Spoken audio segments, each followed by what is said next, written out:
Nanghihinayang si House Trial Spokesperson Zia Alonto Adjong sa pagkakatanggal kay Cavite 4th District Representative Kiko Barzaga sa Kongreso. Aniya, ang mga halal na opisyal ay inaasahang magtataguyod ng tiwala, dignidad at pagiging mabuting ehemplo. Dapat din aniyang kumilos ang mga mambabatas ng may profesionalismo at kagandahang asal kahit pa may kinahaharap silang mga reklamo at investigasyon. Matatandaang sa botong 265, tuluyan ng napatalsik sa pwesto ang mambabatas. 2 beses na rin siyang nasuspinde ng 60 araw bago pa man ang permanent removal. Kilala rin si Barzaga na taga-suporta ni Duterte.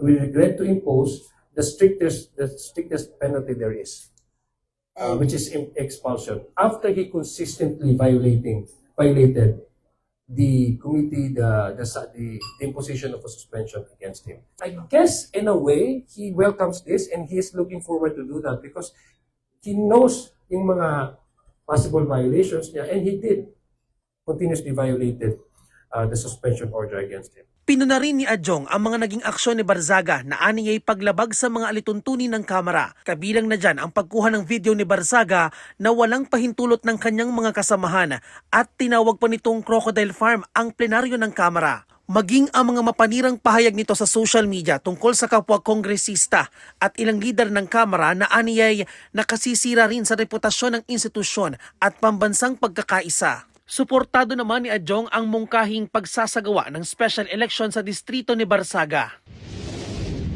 I, for one, would like Tasmanians to have their representation because deserve nila yun eh.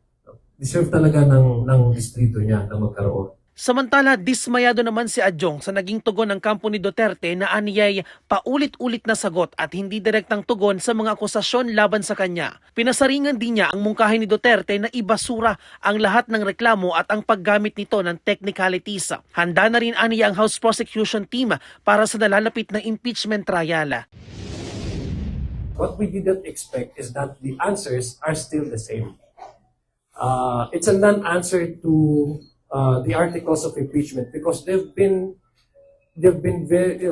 publicly questioning the process by which even the Supreme Court has already laid down guidelines. I think ang taong bayan nakikinig.